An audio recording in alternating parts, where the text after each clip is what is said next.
ya. Yang terakhir kita bicara tentang Roh Kudus, saudaraku, ya. Oh, haleluya, haleluya. Saudara, kita punya apa sih ini yang di kiri kanan ini namanya? Speaker, ya. Kita punya speaker yang baru, saudaraku, ya. Dan dibeli mungkin harga berapa ya? 11 jutaan kah? 9 juta. 9 jutaan, saudara. 9,5. Semua ini ya untuk kemuliaan Tuhan, supaya kita lebih lagi ya mempersembahkan yang terbaik dan terindah buat Tuhan. Nah, hanya saja saudaraku, speaker ini kita beli dengan cara cicilan, saudara. Ya, jadi nanti setiap minggu, setiap hari Rabu untuk cicilannya ya kita bayar sama-sama. Dengan apa, saudara? Kutip kolektingnya 2 kali. Amin, saudaraku. Ya. Ya, tapi kita sudah bisa pakai, ya. Kita sudah bisa pakai walaupun kita bayar cicil. Nah, itulah luar biasanya, saudara, ya. Ya, jadi saya rasa saudara pastinya tidak keberatan, ya, saudara. Ya, kita untuk kemuliaan Tuhan akan kita lengkapi lebih baik lagi apa yang perlu, saudara, dan kita bayar sama-sama, ya.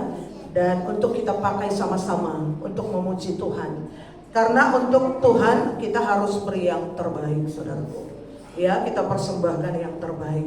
Apapun itu yang namanya berkaitan dengan Tuhan, kita berikan yang terbaik dan terindah. Amin. Ya. Saya percaya hanya saja belum diurapi, saudara. Ya, nanti pulang, ya kita sudah pulang semua, saya akan urapi, saudaraku, ya. Haleluya. Nah, jadi saudaraku, hari ini kita berbicara lagi tentang Roh Kudus, saudara. Ya, 2 minggu kita sudah bicara tentang Roh Kudus, ya, 2 minggu sebelumnya, dan hari ini kita akan berbicara lagi tentang Roh Kudus, yaitu rohnya Tuhan, ya. Rohnya Tuhan itu disebut dengan Roh Kudus, saudara. Ya. Kalau orang Batak biasa menyebut Roh Kudus itu apa? Tondi Parbadia, ya, Tondi Parbadia namanya. Nah, kalau orang Karo namanya Kesah Sibadia, ya. Nah, kalau orang Nia saya pernah tanya namanya He katanya, ya. Rusto tahu lah pastinya, ya. He, ya. Nah, itu dia, saudaraku. Nah, kemarin minggu lalu saya katakan, saudara, ya, ada orang Kristen, ya, saudaraku, orang Kristen turunan, ya. Orang Kristen turunan itu, ya, Kristen KTP, saudara. Ya, namanya saja Kristen, pengikut Kristus, ya. Tapi betul-betul tidak mengenal, hanya tahu bahwa Tuhannya adalah Tuhan Yesus, ya. Tapi dia tidak mengenal, ya. Nah, kemudian ada juga Kristen yang sudah dipenuhi Roh Kudus. Dan yang ketiga ada juga Kristen yang dipenuhi Roh Kudus dan dipimpin oleh Roh Kudus. Ya, kita sebagai orang Kristen, ya, Yehuda Aurelius Minister ini, ya, saya berharap, bukan cuma saya, Tuhan pastinya berharap kita ini semua dipenuhi Roh Kudus dan dipimpin oleh Roh Kudus. Ya, saudaraku, ya. Jadi jangan Kristen biasa-biasa. Karena rugi kalau kita menjadi Kristen yang biasa-biasa. Kenapa? Karena saudara tidak akan mengalami hadirat Roh Kudus dalam hidup saudara. Saudara tidak akan merasakan adanya Roh Kudus. Saudara tidak akan pernah merasakan bagaimana mengalami Tuhan, saudara. Ya, itu dia. Karena kalau kita dipenuhi Roh Kudus, dipimpin Roh Kudus, hidup kita penuh dengan kuasa, saudara. Hidup kita penuh dengan kuasa. Ya, kita doakan orang sakit sembuh. Kita usir setan lari, saudara. Ya, kalau kita dipenuhi oleh Roh Kudus. Ya, Petrus, saudaraku, ya. Kalau Petrus bayangannya saja, ya, kena sama orang sakit sembuh, saudara. Ya, padahal Petrus adalah murid Tuhan yang menyangkal Tuhan 3 kali sebelum ayam berkokok. Ya, Tapi ketika dia dipenuhi oleh Roh Kudus dan dipimpin oleh Roh Kudus, saudaraku, ya, dia tidak takut lagi, saudara. Dia tidak takut. Sehingga Tuhan, saudaraku, dia matinya disalib terbalik, saudara. Ya, dia nggak takut lagi. Itu kalau kita sudah dipenuhi Roh Kudus, ya, kita nggak sedikit-sedikit takut, sedikit-sedikit takut, sedikit-sedikit cemas, sedikit-sedikit bimbang. Nggak seperti itu lagi, saudara.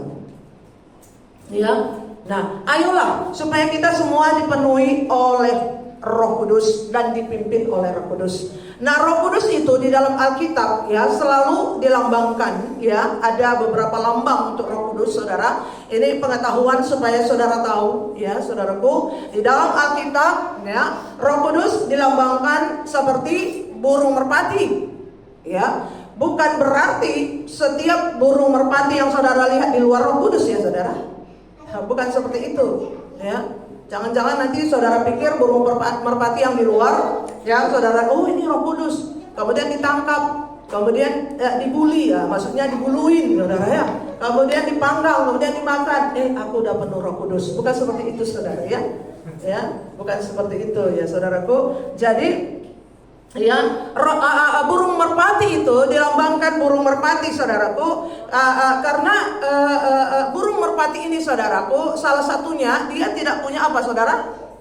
Tidak punya apa dalam tubuhnya? Tidak punya empedu, ya. Dia nggak punya empedu, jadi nggak ada kepahitan dalam dirinya, saudara. Dalam diri burung merpati itu. Biar saudara tahu. Ya, jadi burung merpati itu tidak ada empedunya, ya. Empedu kan pahit, ya, saudara, ya. Nah, jadi karena dia tidak punya empedu, jadi tidak ada kepahitan dalam merpati. Itu, saudara. Jadi kalau kita sudah dipenuhi Roh Kudus, saudaraku, itu susah kepahitan, saudara. Susah, ya, susah. Kalau kita sudah dipenuhi oleh Roh Kudus, saudaraku. Ya, itulah salah satunya mengapa Roh Kudus dilambangkan dengan apa? Dilambangkan dengan burung merpati. Nah, kemudian burung merpati itu, saudara, dia itu setia. Setia terhadap apa? Pasangannya. Itu burung merpati, saudara. Dia setia sekali sama pasangannya. Bahkan kalau burung merpati betina itu ngeram, kemudian dia letih, mungkin dia mau cari makan, yang jantannya gantian mengerami, saudara. Itulah saking setianya. Dia tahu kelelahan pasangannya, begitu. Dia mengerti, dia paham. Nah, itu burung merpati. Nah, jadi kalau saudara pun dipenuhi Roh Kudus, ya, saudara tidak akan ego, ya. Saudara akan apa? Mengasihi orang-orang yang ada di sekitar saudara. Saudara akan mengasihi suami, mengasihi istri, mengasihi anak, mengasihi mertua. Itu dia, saudara. Kalau saudara dipenuhi dengan Roh Kudus, ya. Itu dia. Itu ciri-ciri daripada burung merpati. Makanya dia dilambangkan, Roh Kudus itu dilambangkan juga dengan burung merpati, saudara. Ketika Tuhan Yesus itu dibaptis, saudaraku, ya, kemudian langit terbuka, yang ada saat itu apa? Di atasnya burung merpati, saudara. Ya, kemudian Bapa bilang, inilah anakku, ya. Dia katakan, saudara, itu kalau saudara baca Alkitab, ya. Nah, kemudian dilambangkan apa lagi kah Roh Kudus itu, saudaraku? Dilambangkan dengan api, ya. Dilambangkan dengan api. Itu tertulis di dalam apa? Coba kita baca dulu di dalam, ya, Kisah Rasul, saudara, ya, Kisah Rasul 2 ayat 3 dan 4. Nah, dan nampaklah kepada mereka apa? Lidah seperti, ya, yang bertebaran dan hinggap pada mereka masing-masing. Ayat 4. Maka penuhlah mereka dengan, lalu mereka mulai berkata-kata dalam seperti yang diberikan oleh, ya, saudara. Ya, jadi bahasa roh itu ada. Ya terserahlah hamba Tuhan yang lain bilang nggak ada. Ini kan ada. Ya, ya terserah aja gitu. Ya. Jadi ada. Jadi dia dilambangkan seperti lidah api. Ya. Nah, makanya terkadang ketika kita memuji dan menyembah Tuhan, terkadang ada terasa apa? Panas. Saudara. Ya, terasa panas, saudara bisa berkeringat. Sekalipun di ruang AC, saudara. Ya. Itu dia. Ya, karena saya ngalaminya, saudara, ya. Saya ngalami di ruang AC, saya bilang, Tuhan, aku mau merasakan Engkau. Dan saat ini aku ingin merasa panas. Dan biarlah seluruh tubuhku ini basah, mandi keringat. Ya, padahal dingin seperti ini, saudaraku. Ya. Nah, kemudian Tuhan jawab doa saya. Dan saya merasa kepanasan luar biasa, saudaraku. Ya, luar biasa panasnya sampai baju saya basah, mandi keringat, saudara. Ya, nah kemudian saya balik lagi, saudara. Saya minta dingin, ya. Ketika AC dimatikan dan Tuhan buat dingin seperti es, saudara. Ya, itu Tuhan. Tuhan itu hidup, saudara. Tuhan itu maha hadir. Ya, dimanapun saudara panggil, ya. Saudara panggil Roh Kudus, dia datang, saudara. Ya, dia bekerja, maksud saya. Dia bekerja. Ya, apa yang saudara katakan, ya, sepanjang itu untuk kemuliaan Tuhan, dia pasti lakukan, dia pasti kerjakan, saudara. Nah, kemudian lambangnya apa lagi, saudara? Air. Roh Kudus itu dilambangkan juga seperti air. Ya.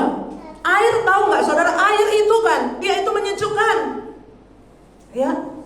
Jadi kalau kita sudah dipenuhi Roh Kudus, hidup kita pasti menyejukkan. Menyejukkan siapa? Orang lain. Ya. Kita hadir, orang itu sejuk gitu, saudara.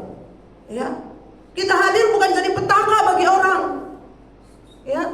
Tapi bagi orang itu dia merasa sejuk. Dia merasa damai. Bayangkan kalau orang kehausan, ya. Dia butuh air. Bayangkan kalau saudara, orang itu punya masalah, punya pergumulan, punya persoalan, kemudian saudara ada di situ, saudara kasih kekuatan, ya. Ketika saudara dipenuhi Roh Kudus, maka dia akan merasa apa? Tenang, nyaman, ya, saudaraku, merasa damai. Jangan setiap asal kita ngomong, saudara, menyakiti hati orang. Ya, itu orang yang gak penuh Roh Kudus. Sikit-sikit menyakiti hati orang. Perkataan itu, kalau dalam Tuhan itu, kalau mau ngomong itu dipikir dulu baru ngomong. Ya, jangan asal ngomong.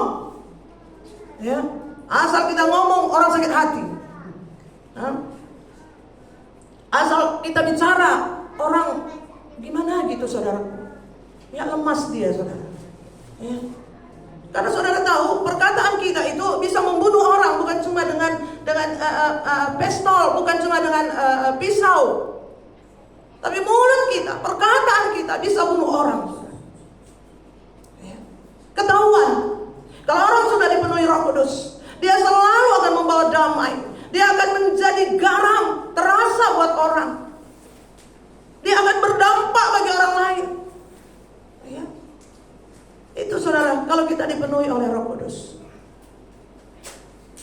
Ayolah, ya. Kalau saudara belum merasa dipenuhi Roh Kudus, minta supaya dipenuhi oleh Roh Kudus. Ya. Jadi lambang-lambang Roh Kudus itu luar biasa, saudaraku. Ya, air, ya. Coba kita lihat, ya, di dalam Yohanes 7 ayat 37.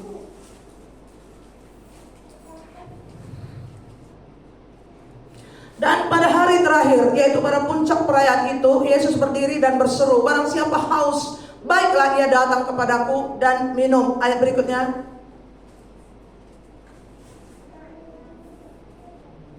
Ayat berikutnya. Barang siapa percaya kepadaku seperti yang dikatakan oleh kitab suci, dari dalam hatinya akan mengalir apa? Aliran-aliran air hidup. Ya, seperti air.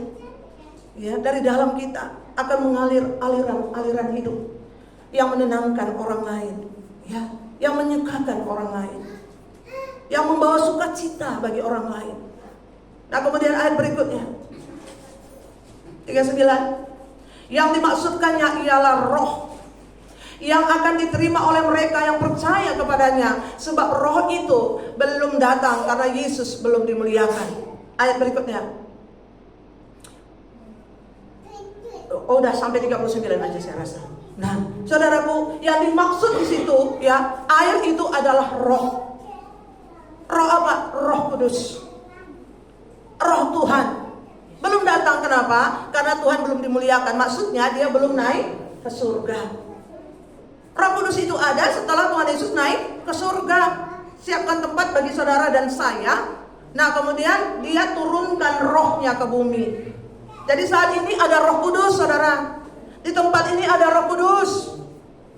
Ya, saudara tinggal persilahkan masuk ke dalam diri saudara. Maka dia akan masuk.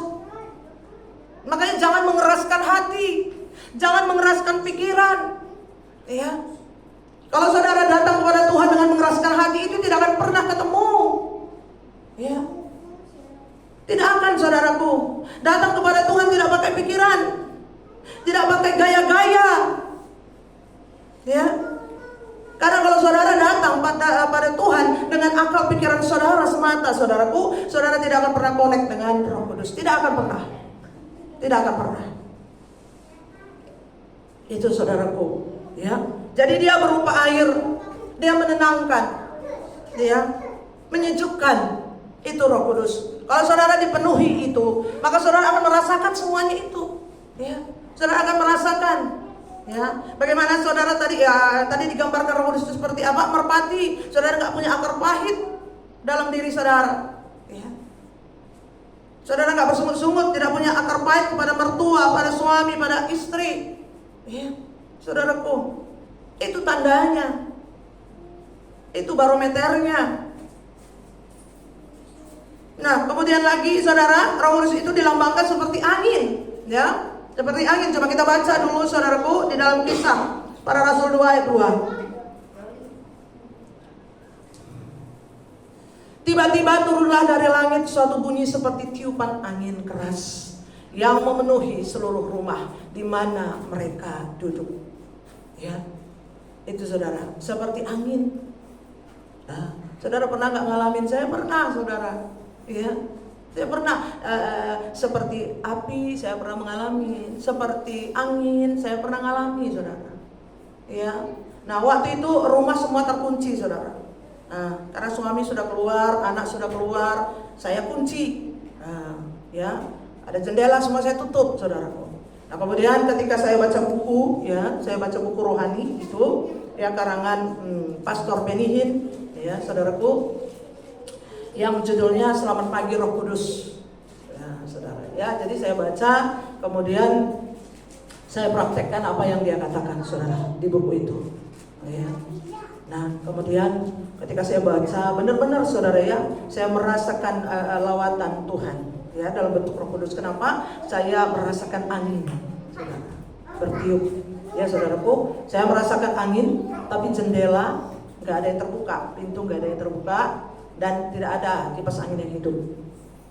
Ya, saudaraku, jadi saya merasakan angin itu, saudaraku, seperti angin. Nah, kemudian saya menangis, saudara, air mata nggak berhenti keluar. Itu dia, saudaraku. Ya, jadi kita, bukan cuma saya, kita semua bisa, saudara. Kita semua bisa, tapi jangan mengeraskan hati. Ya, belajar untuk mencintai Tuhan, buka hati. Ya, saudara bisa merasakannya. Itu, saudaraku. Ya, kemarin, saudara, ada 2 hari saya nggak bisa tidur, saudaraku. Ya, saya nggak tahu kenapa. Saudara, ya, nggak bisa tidur. Bayangkan kalau nggak bisa tidur itu lemas, saudara, besoknya. Ya, saya duduk, saya doa. Ya, udah doa, saya rasa udah ada 1 jam. Kemudian saya tidurkan lagi, nggak bisa juga, saudara. Ya, nggak bisa tidur, luar biasa. Nah, kemudian, jadi saya bisa merasakan bagaimana orang yang nggak bisa tidur, saudara, ya. Luar biasa capeknya, saudara, melelahkan. Semua dengar, ya, saudaraku, di telinga. Suara kecil aja kedengaran, saudara. Tapi saya salahkan Bapak Gusti. Makanya kalau udah malam itu janganlah hidup HP, saya bilang, saudara. Ya, jangan hidup api. Nah, jadi nggak bisa aku tidur, nah, gitu saya bilang saudara. Padahal bukan begitunya saudara. Biasanya hidup penuh api itu nggak apa-apa, bisa saya tidur saudara. Ya, tapi itu saya bikin alasannya ya. Saya pejamkan mata sekuat-kuatnya, makin sakit mata saya saudara. Gak bisa saya tidur, saya pikir nggak juga, dipelankan nggak bisa, dikuatkan nggak bisa saudara. Ya, betul luar biasa tersiksanya saudara ya. Nah kemudian akhirnya saya nyerah. Karena waktu saya doa kemarin, saya nggak bertanya kepada Tuhan kenapa nggak bisa tidur. Apa yang bikin supaya saya bisa tidur Tuhan? Saya bilang saudaraku, apa yang harus kulakukan? Nah kemudian akhirnya Tuhan jawab, saudara bingung loh nanti jawabannya. Roh Kudus bilang, makanlah es krim katanya, saudaraku ya. Es krim yang pakai kayu-kayu itu saudara.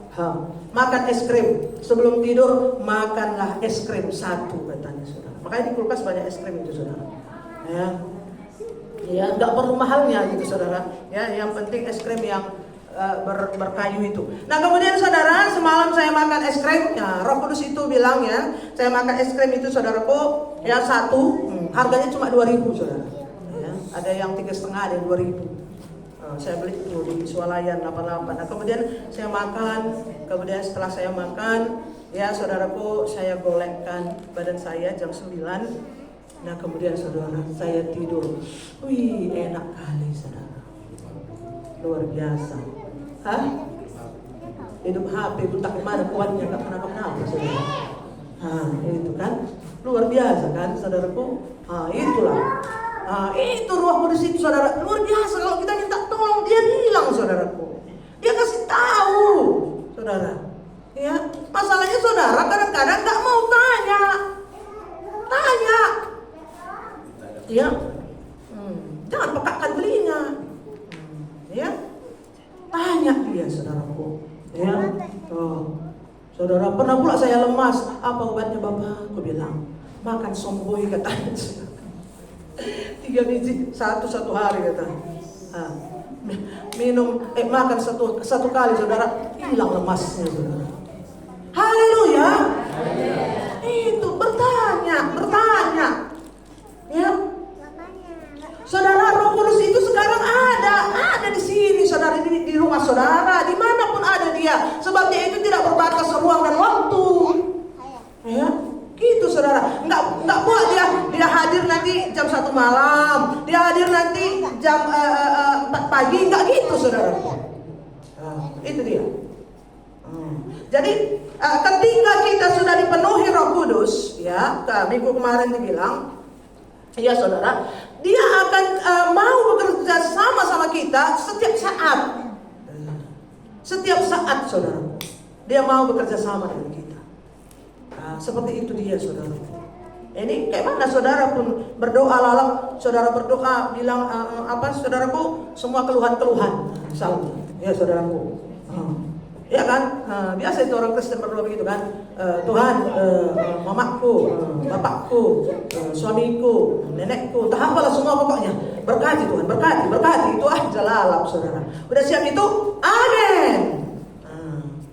Ya, enggak saudara buat Roh Kudus itu seperti apa saudara? Seperti teman, seperti sahabat. Tapi yang paling penting kita harus dipenuhi dulu ya.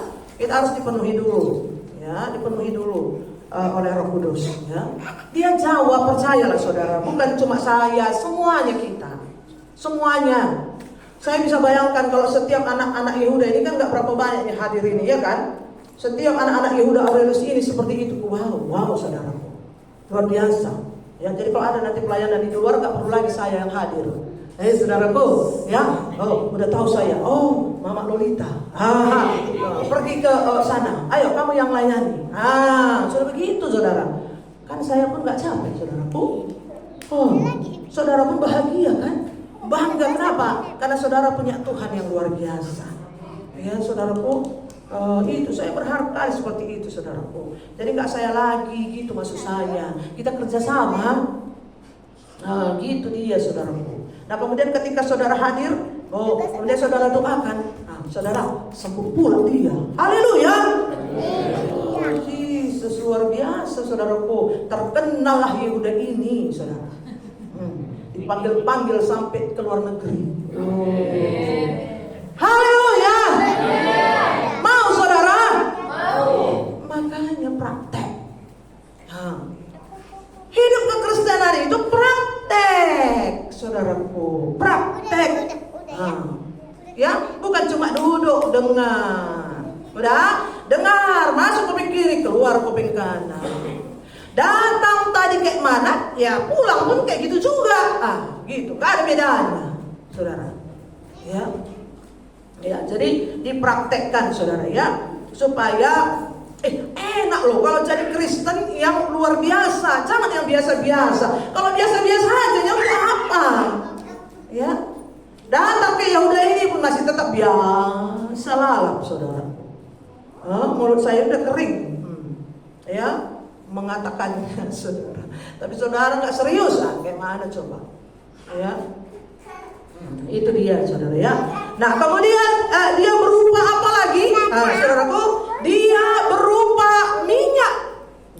Berupa minyak, saudara ya. Coba kita lihat dalam 1 Samuel 10 ayat 1 di Perjanjian Lama, saudara ya.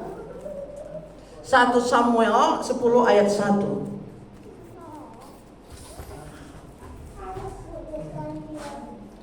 Ya, ini dia, saudara. Katanya seperti minyak ya. Ini di Perjanjian Lama. Lalu Samuel mengambil buli-buli berisi minyak. Ya, Samuel itu adalah seorang nabi. Anaknya Hana. Ya, anak Hana namanya Samuel. Marga Sinaga katanya. Kalau ikut cerdas cermat ya kan, saudara bisa cepat jawab ya. Halo, itu nggak bisa baca. Ya. Kemudian dituangnyalah ke atas kepala Saul. Diciumnyalah dia sambil berkata, bukankah Tuhan telah mengurapi engkau menjadi raja atas umatnya Israel? Engkau akan memegang tampuk pemerintahan atas umat Tuhan, dan engkau akan menyelamatkannya dari tangan musuh-musuh di sekitarnya. Inilah tandanya bagimu bahwa Tuhan telah mengurapi engkau menjadi raja atas miliknya sendiri. Nah, jadi dia berupa minyak juga, saudaraku. Ya, Roh Kudus itu berupa minyak.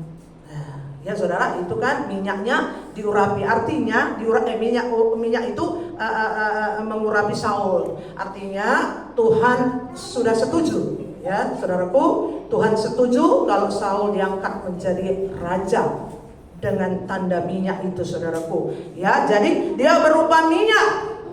Ya, nah kemudian lagi, ya, Roh Kudus itu bisa dikatakan meterai. Meterai atas setiap kita umat Kristen. Gitu ya saudara, meterai. Kita dimeteraikan dengan Roh Kudus. Ya saudaraku, coba kita lihat dalam Efesus 1 ayat 13-14, saudara.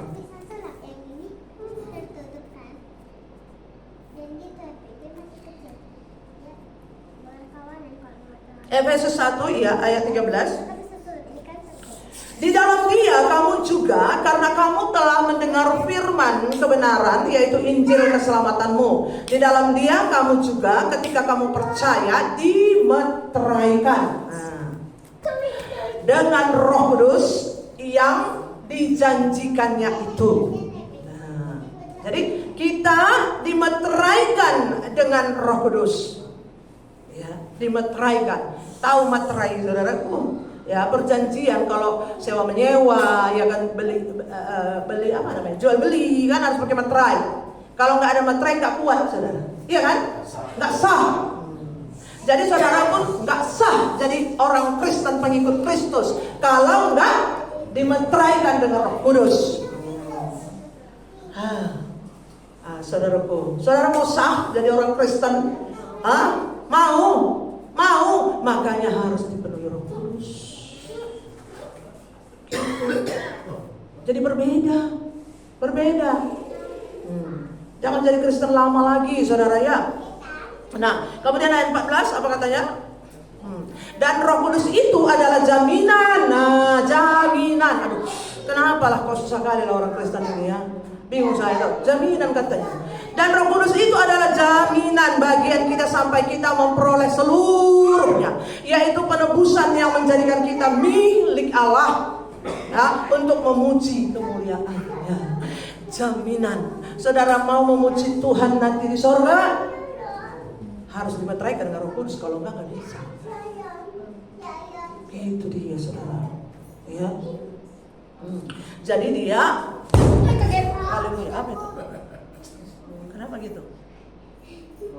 Berupa, goyang. Berupa nggak bisa. Berupa meterai, saudara ya. Berupa meterai, itulah Roh Kudus, saudara ya. Minum saya dulu ya. Haleluya.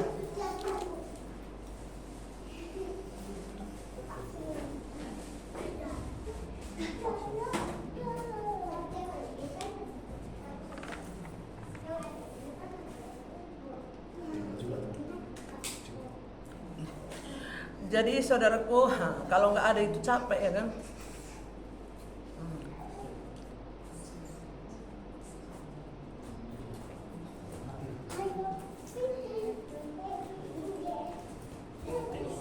Mati. Yang ini dulu ya, yang speaker ini. Belum ahli berarti kalian.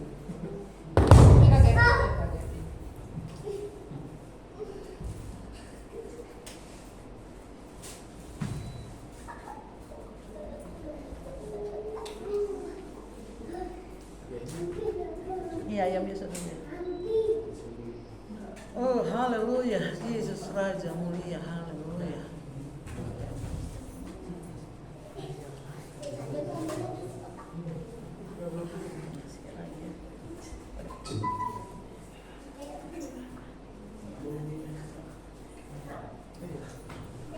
Nah, saudaraku, ini nggak capek, yang tadi capek.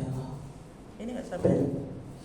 Nah, saudara, jadi Roh Kudus itu adalah rohnya Tuhan. Bayangkan kalau roh Tuhan ada dalam kita. Bisa nggak saudara bayangkan itu? Saudara pasti bukan saudara lagi. Itu. Ya, sudah berbeda dia. Ya.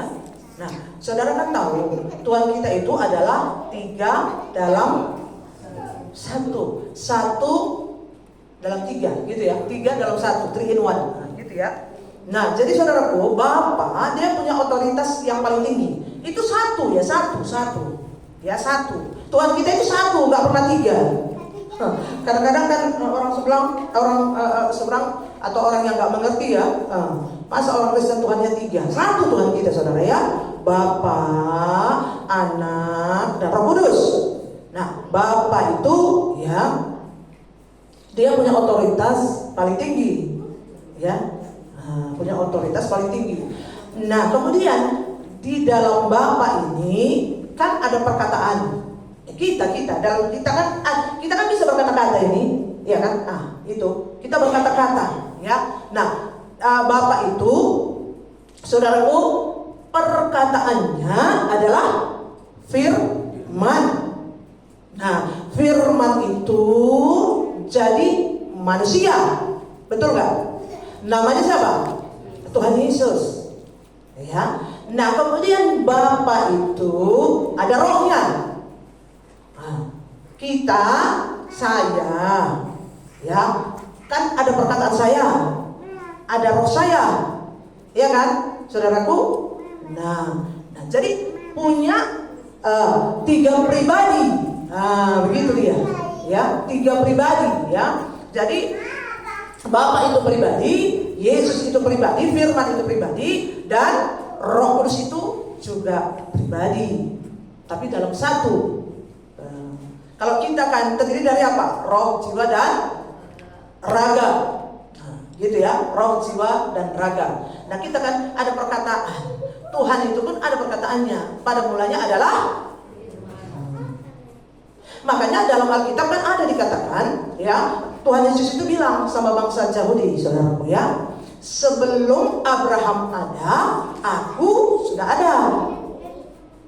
Pernah nggak dengar firman itu? Sebelum Abraham ada, kan makanya bingung orang Yahudi. Macam mananya? Ya, Ya kan? Abraham kapan, kok kapan? Nah, gitu kira-kiranya kan. Nah, dia lupa pada mulanya adalah firman. Ya. Nah, jadi saudaraku, kita beruntung karena Tuhan itu luar biasa ya, saudaraku. Kenapa? Dia berikan rohnya. Dia berikan rohnya untuk menuntun dan memimpin hidup kita. Menuntun memimpin yang mana? Semuanya. Kalau saudara mau. Kalau saudara nggak mau, dia tidak memaksa. Dia tidak memaksa, saudara ya. Nah, jadi kalau kita punya Roh Kudus, hidup kita punya kuasa. Perkataan kita itu berkuasa, saudara. Berkuasa. Nah, makanya saya rindu. Saya bingung kalau orang Kristen itu tidak rindu dipenuhi oleh Roh Kudus. Ya. Saya betul-betul rindu, saudara, waktu saya cinta mula-mula dulu, saudara, dengan Tuhan.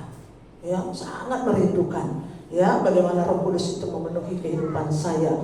Dan kerinduan saya, Tuhan hitung sudah penuh, makanya saya dipenuhi. Ya, saya dibaptis sama Roh Kudus.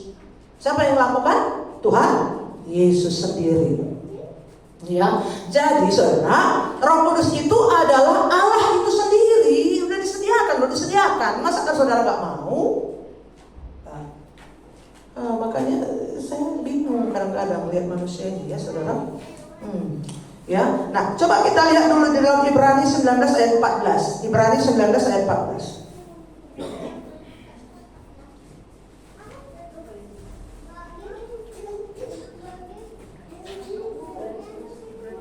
Ibrani berapa tadi saya bilang? 19. Berapa jadinya? 11. Coba Ibrani 11.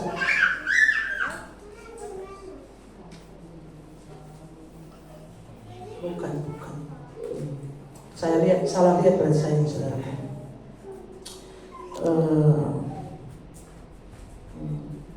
Udahlah, itu kita abaikan aja, saudara. Ya.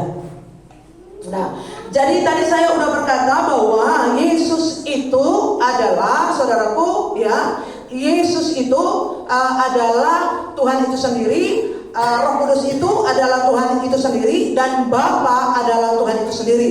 Jadi di dalam satu ada 3 pribadi, ya, dalam satu Tuhan kita ada 3 pribadi, yaitu Bapa, Firman, yaitu Yesus itu yang jadi manusia. Nah, kemudian Roh Kudus. Jadi sekarang adakah Tuhan Yesus di sini bersama kita, saudaraku? Ya, yang namanya Tuhan Yesus ada enggak? Tidak ada, saudara. Yang ada adalah Roh Kudus. Tuhan Yesus ada di mana? Di surga. Dia siapkan tempat bagi saudara dan saya. Dia siapkan rumah saudara, siapkan tempat buat kita di surga, saudaraku, ya. Nah, tapi kenapa kok ada orang punya pengalaman ketemu dengan Yesus, saudara ya? Mungkin di YouTube saudara lihat, ya, saudaraku, mereka bersaksi ketemu dengan Yesus, ya, kok bisa gitu, saudara ya? Nah, jadi saudaraku, namanya Tuhan, kayak mana pun bisa, jangan dibatasi, ya, kayak mana pun bisa. Tuhan itu mau kayak mana pun bisa dia kerjakan, saudara. Jadi, nah, cuma kalau ada yang melihat Tuhan Yesus, ya, dia datang ke kamarnya, katanya saudaraku bersinar, ya, dikasih taunya pulanya bentuknya, saudara. Kok bisa? Ya, bisa lah. Gimana pun bisa Tuhan bikin, ya kan? Nah, cuma ketika dia datang, dia meninggalkan apa? Kemuliaannya. Ya, saudara, kalau berikut serta kemuliaannya, maka orang yang didatanginya, jangankan orang itu, sak rumahnya pun hangus, saudara ya, terbakar semuanya, gak tahan. Ya, jadi dia tinggalkan kemuliaannya, dia turun, gitu, saudaraku ya, dengan caranya. Jadi jangan dibatasi Tuhan, kayak manapun dia bisa lakukan, saudara. Ya, bisa dia kerjakan, ya. Nah, jadi kan kadang-kadang orang bilang, masa Tuhan jadi manusia? Ya, manusia itu kan hina, katanya lagi, saudara ya. Jadi susah kalau bicara macam sama orang seperti itu, saudara. Jadi bagus gak usah ngomong, saudara ya. Doakan aja dalam nama Yesus, ya kan. Capek, ya, saudaraku.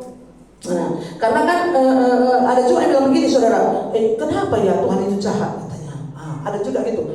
Saya naik pula tanduk saya itu 10 kurasa kalau dengarkan Tuhan itu jahat saudara. Ya, karena saya merasakan kebaikannya gitu. Gak pernah saya rasakan kejahatannya. Jadi dibilang jahat kan naik tanduk kita jadinya saudaraku ya. Kenapa Tuhan itu jahat? Kenapa bangsa-bangsa itu perang-perang katanya. Gitu saudara. Ada juga yang begitu. Kenapa bangsa itu perang-perang?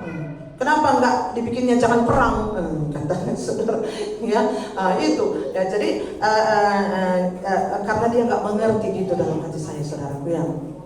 Sama seperti gini, bangsa Israel ya saat ini berselisih dengan apa? Palestina saudara ya. Ya kan? Kan berselisih dengan Palestina. Kan banyak yang mati-mati. Bahkan katanya anak-anak yang tak berdosa pun kan mati. Gitu ya. Jadi kenapa gitu? Kenapa dibiarkan Tuhan? Kenapa Tuhan itu jahat? Gitu ya saudaraku. Saudara perlu ingat ya bahwa bagi Tuhan kematian tidak terlalu penting. Bolak-balik saya bilang ya, kematian itu tidak terlalu penting bagi Tuhan. Ya, saya ulangi, kematian bagi Tuhan tidak terlalu penting. Kenapa? Karena kematian adalah salah satu jalan untuk bertemu dengan Tuhan. Nah, kalau mati pun selamatnya, masalahnya apa? Ngerti saudara? Ya, kalau mati pun anak-anak di dalam perang-perang itu, dia kan nubuatannya harus terjadi. Ngerti? Apa yang sudah dia tetapkan itu harus terjadi karena sudah dinubuatkan begitu saudara. Ya, jadi itu harus dikerjakan karena Tuhan kalau sudah punya keputusan, ya itu dia tidak akan pernah tarik saudara. Ya, jadi nubuatan harus terjadi. Ya, jadi makanya kalau mati pun masuk surganya, masalahnya apa? Dan saya kan tadi bilang kematian itu bagi Tuhan tidak terlalu penting. Ingat cerita Ayub, kan mati anaknya kan? Mati anaknya, ya, mati semua ternaknya. Jaga Tuhan itu? Enggak. Karena gini saudara, Tuhan itu mau dia mengorbankan apapun untuk membentuk atau membentuk seseorang, gitu. Untuk membentuk seseorang mau dia mengorbankan, tapi dikorbankan pun selamat gitu, ngerti? Apa yang mengerti saudaraku? Enggak ya? Gitu dia. Itu Tuhan itu. Itu kan di Ayub kan begitu kan? Itu dia saudaraku. Mati anaknya, mati ternaknya, habis semua hartanya. Demi untuk apa? Membentuk Ayub, saudara. Ya, karena selama ini Ayub itu cuma tahu apa? Katanya. Tuhan itu katanya begini, Tuhan itu katanya begini, Tuhan itu katanya begono, ngerti gak? Nah, kalau sudah dialami sendiri, kan bukan lagi katanya kan? Karena apa? Dia mengalami sendiri. Gitu. Makanya ketika saya dibaptis oleh Roh Kudus, katanya bahasa roh itu nggak ada, katanya bahasa roh nggak ada, ya saya mana bisa terima, ngerti gak saudara? Karena saya ngalami, gitu, ya saya ngalami, nah gitu dia. Apapun kata hamba-hamba Tuhan yang lain, kalau memang kita mengalami Tuhan lewat kuasa Roh Kudus, kan kita menganggap itu semuanya jadinya nggak masalah gitu, angin lalu, ngerti saudara? Makanya penting kali kita dipenuhi Roh Kudus supaya kita ngalamin. Nah, jadi apapun kata orang, kita nggak terganggu lagi. Nah, misalnya ada orang khotbah di depan, misalnya ya saudaraku, entah apalah dibilanginya, ya, dan tidak sesuai kita rasa, kita nggak marah. Kenapa? Karena kita dipenuhi Roh Kudus, kita nggak gampang marah. Cuma kita dalam hati bagaimana? Oh, Bapak itu pendeta, tapi dia belum ngalami. Nah, begitu kan, saudara? Kita sudah ngalami. Nah, gitu. Ya, makanya penting sekali kita ini dipenuhi Roh Kudus supaya kita mengalami. Jadi apapun katanya nggak lagi terlalu penting, gitu. Ya, saudaraku. Nah, itu makanya saudara, ayolah rindukan Supaya apa? Saudara dipenuhi oleh Roh Kudus, saudaraku, ya. Supaya saudara tidak bimbang lagi, saudara tidak ragu lagi, saudara tidak takut lagi, ya. Saudara pokoknya selalu tenang oleh karena Roh Kudus, ya. Amin, saudaraku. Mau dipenuhi Roh Kudus? Belajar untuk mencintai Tuhan. Kalau nggak bisa, ya. Belajar untuk mencintai Tuhan, ya. Coba tanya hati saudara, kalau saudara masih mencintai pekerjaan saudara lebih daripada Tuhan, maka saudara akan susah dipenuhi Roh Kudus. Dengar saudara, kalau saudara lebih mencintai anak saudara daripada Tuhan, maka saudara susah dipenuhi Roh Kudus. Susah saudara. Nah, kalau saudara lebih mencintai pacar saudara daripada Tuhan, bodoh saudara. Ya, bodoh.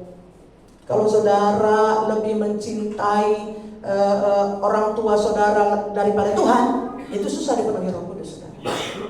Karena kalau saudara mencintai Tuhan, saudara pasti mencintai orang tua, betul nggak?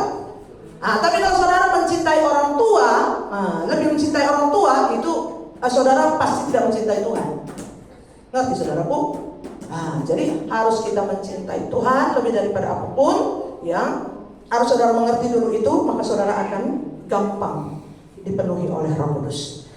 Saudaraku, demikianlah firman Tuhan, ya.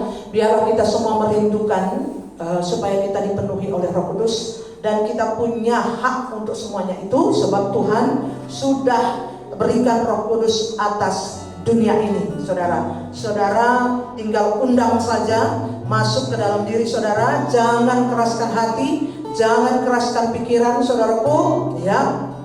Dengan rela, dengan cinta, saudara undang Roh Kudus masuk ke dalam diri saudara.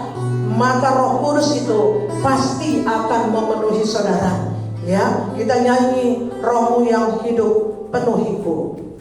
Haleluya, haleluya.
saudaraku.